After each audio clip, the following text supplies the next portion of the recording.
Hey guys, this is Sid here from USA Wine Ratings. I have Natalie Matthews here from Green's Restaurant in San Francisco. Natalie, thanks for joining me here. Thank you for having me. Great. You have been our judge, for many years now. So I really wanted to ask you this particular question that our suppliers, people that are entering into the competition can understand, what we're trying to do here really. So let's start with how we evaluate products here, which is by quality, value, and package. The reason why we started this was to make it more relevant with trade buyers like yourself on how you purchase, and with the consumers how they buy at bottle shops or at the restaurants.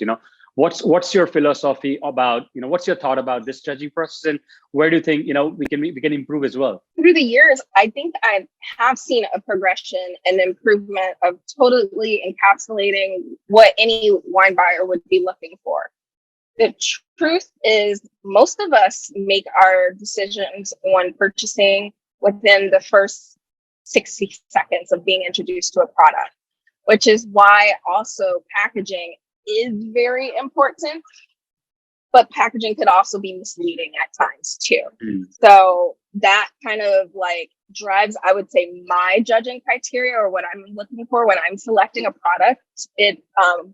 How does it present? Is it going to get the table talking? Are people going to think that, or are they going to associate it with value? Is the product going to be true to typicity? I do not want to bring on a Pinot Noir that tastes like a Lodi Zinfandel. I need it to actually taste like the grape and the place with which it was grown. It also has to have a label that doesn't necessarily overwhelm the guests, kind of leave a little bit of space. It's kind of like the true design of a menu. You don't want to fill up the entire page with writing or illustration. It needs to be clean, clear, concise. And I think that a lot of that also translates to how people select bottles off of shelves in retail as well. Agree. To stand out, but it has to be sophisticated and simple. On the quality, when you are evaluating the products, blind tasting, right? So you just have the liquid and you're just tasting. What kind of criteria you personally go through, and how do you come up with the score that you come up with? So for me, I have gone through both WSET, but most notably the Quartermaster Sommeliers, America's tasting grid. Just fly through it in my head, and that's how I establish whether the product is true to typicity, or if it is a little bit of an outlier, or will people like it, what my consumer is going to come in already thinking that they're going to enjoy with their purchase of, let's go back again to Pinot Noir. Let's say it's California Pinot Noir. Does it taste like California Pinot Noir?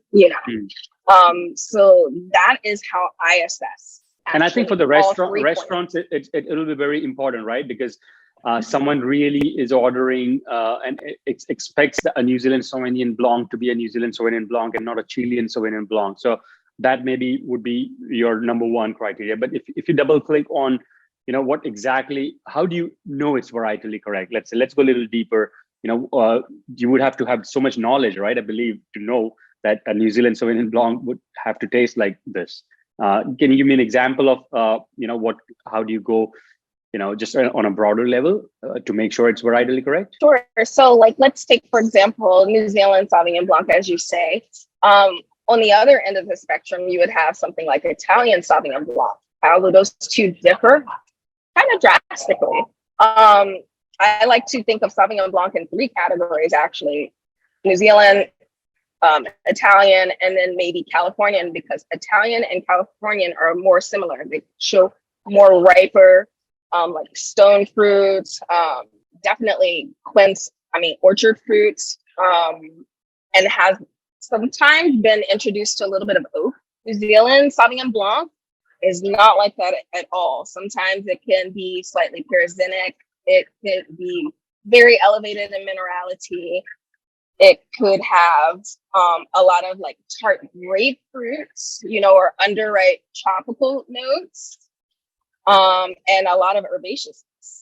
Those aren't necessarily categories or characteristics that you're going to find from a Sauvignon Blanc from California or or Italy. As you said, the decision's almost made in the first 60 seconds. So I'm going back on that.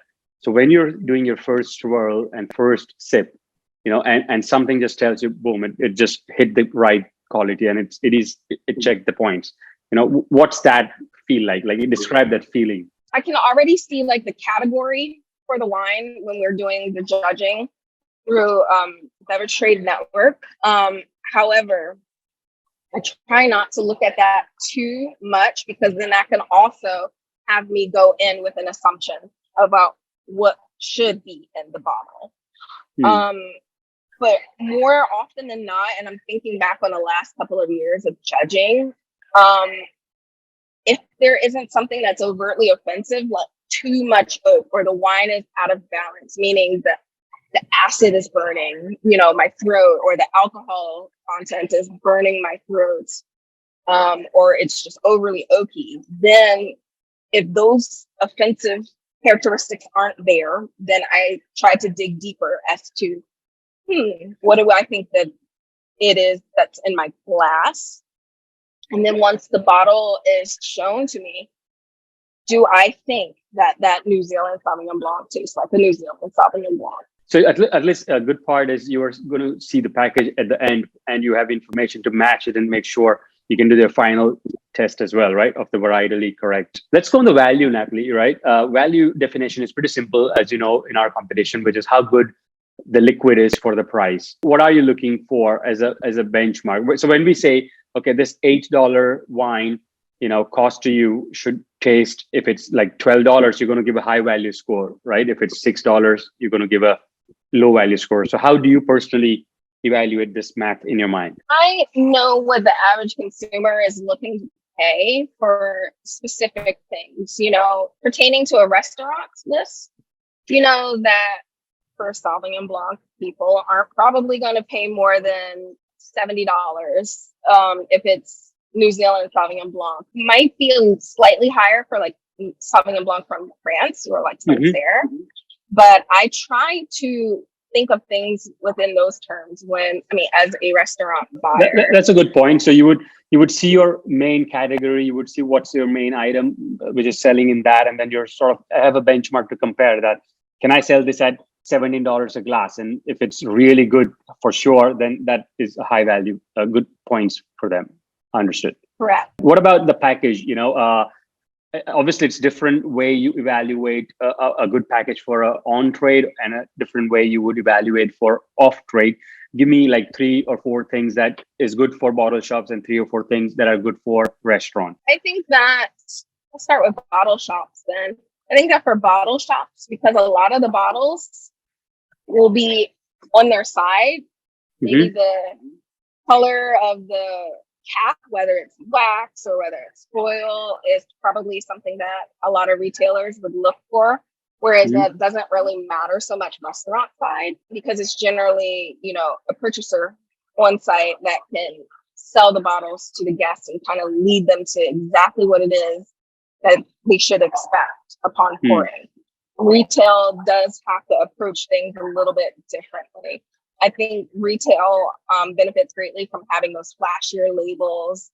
The labels can get a little bit more busy, a little bit more, I would say, contemporary, artistic, whereas depending on what type of restaurant you're in, those labels aren't going to necessarily fit in for a Michelin level restaurant or a non-natural wine bar, or something outside of that kind of like classical niche of restaurants. But in retail shops, it could do fantastically, because it stands out, it grabs attention, it draws in probably a younger audience. Chances are the older audiences, when they're going to a retail shop, they already have an idea of what it is that they're looking for. But the younger audiences don't always. They're just now starting to either consume or take interest. Do you think screw caps versus cork is still a matter of impression, or people are completely educated now that in fact screw cap is better for the environment? It's definitely still a deterrent for a lot of older clientele, I would say, which we cannot exclude them from any conversation when it comes to buying. Also, if I'm in a like Michelin level restaurant, I'm not going to want to present a like $200 or more bottle of wine under screw cap yet, because chances are my clientele are older, or there may be a younger audience that has saved to come dine there. They're probably going to associate the screw cap still with lower value. I may know differently, but consumers don't always want to be educated on that fact right then and there in those types of restaurants. I have found that tends to be an easier conversation to have in restaurants that are not in that category. As for retail, I'm sure it works wonderfully, but I wouldn't really know what their challenges are in selling screw cap in particular, because I have not really sought out that type of perspective for them. But going back to restaurants, I can tell you exactly where screw cap is absolutely wonderful: by the glass selections. Because if bartender can just have a flick of the wrist and open the bottle without having to cut through foil and have plenty of slices through their fingers, it's another hindrance. It can take time off of service tickets. Screw cap is kind of everyone's favorite. On the core case, do you think it's still a showbiz business of a restaurant, right, where they want to, a waiter wants to pop and a little noise, and then the whole, does it help you get attention from other guests and help you in selling more wine? I would say no, because the waiter shouldn't produce a pop when they're opening the bottle. All right. That's not a part of proper wine service. I understand that it happens occasionally, but the cork needs to be controlled upon removal. And that goes for still wines, definitely for sparkling. So there needs to be a level of finesse and sophistication with that. And it can still be quick and swift. I still think that if wine service is given the proper care and attention that it needs, meaning it is the point with which service should slow down just a touch. The showmanship of that alone, don't think showmanship means pretension, though. The showmanship is enough to produce that kind of like monkey see, monkey do effect. It gets people salivating for wine. I heard the word you said, let me have the table talking at the package, right?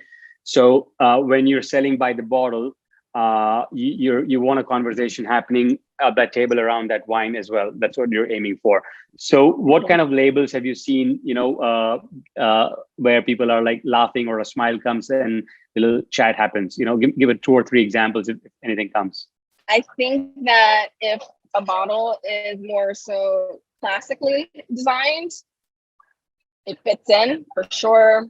People are going to still take an interest in it because a lot of people like to have a bigger horse than others, so sometimes those really expensive bottles, which have very sophisticated labels, and set off a chain of events around sales in a restaurant. But also, if you have 1 or 2 bottles that have a slightly off character, like either it's slightly more colorful or there's a fun illustration on it, or I'm thinking kind of like Fabio Gea's DNS series of wines. And Fabio Gea, Piemontese producer, very classical, but then he also has his they're very whimsical bottlings that he puts his natural wines in old Travaglini Gattinara bottles, and it's a very odd shape. And I've seen that in very high-end restaurants, and it gets tables talking all of the time because they're not expecting that. But it is still very sophisticated. It looks very nice. There's that fine line, and that's probably the best representation that I can think of when you're kind of deviating off of the beaten path in upper tier restaurants. On the US market, a couple of questions I have which can help the brands who are trying to grow in the market. So just one quick one is, what 3 varietals or categories you're seeing growth in? And if you can add your percentage, Now that you think I expect 20% growth to this. So just throw the top three that you think. I would say then Sicilian wines all over. Just anything grown and or produced in Sicily is probably leading the charge right now. Thanks to importers rounding out their selections, digging deep, finding those small grower producers with those super unique soil types found all over the island, and especially Mount Etna, of course, and getting people talking about different varietals that kind of like share a similarity with others that they are more familiar with. I've had actually the biggest joy selling Sicilian wines and exposing people to that, and it always sparks a deeper conversation. Nice. I think that Chilean wines as well is probably trailing right behind that. There has been. What are you selling in Chile, like Carmenere, Sauvignon Blanc, or what's going on from Chile? All of it. Carmenere, Cab Franc, Cabernet Sauvignon, and Chardonnay. How's US, US regions, how are they doing or expected to do? I think with the younger, maybe like millennials and Gen Z, there is a bit of a roadblock to finding Napa wines approachable or non-pretentious. And I would definitely check with a source that works within the Napa Valley, but I have seen that they are trying to shift their focus to a younger clientele now. And why do people do that? That generally is a clear indicator that they are lacking the reach into those specific marketing groups. So you can double check my supposition on that one. But I do think that Sonoma is doing very well at speaking to younger audiences. I think they're pushing the sustainability part. They're pushing the packaging part. They're doing the screw caps. You're right. I think they're connecting with the young consumers. They're very approachable. And then that also gets people talking about other growing regions like Mendocino, definitely Santa Rita Hills. Oh, Santa Rita Hills is pretty exciting right now. And then going even further south down to Santa Barbara. And then you're also seeing reality TV shows helping out Santa Barbara wines as well. So I think that basically every other major wine growing region along the coast in the central and the southern half of California is going to have a better stronghold on the younger audiences that are going to very soon replace the baby boomers who and the Gen Xers or whatever is right behind them that love Napa. So it's kind of exciting to see that shift, but also Napa does need to be able to connect with the younger audience. And I think that they're finding better ways, like getting back to planting heritage varietals. That I think is what the sweet spot is going to be for Napa, because the best wines that I've had from Napa have been those older heritage varietals that were uprooted in favor of Cabernet Sauvignon or Chardonnay, thanks to Robert Parker and his wine scoring and marketing systems. But picking out a lower Rick's Plain and introducing more heritage varietals and the approachability of these wines is where Napa, I suspect, is going to start heading in the next decade.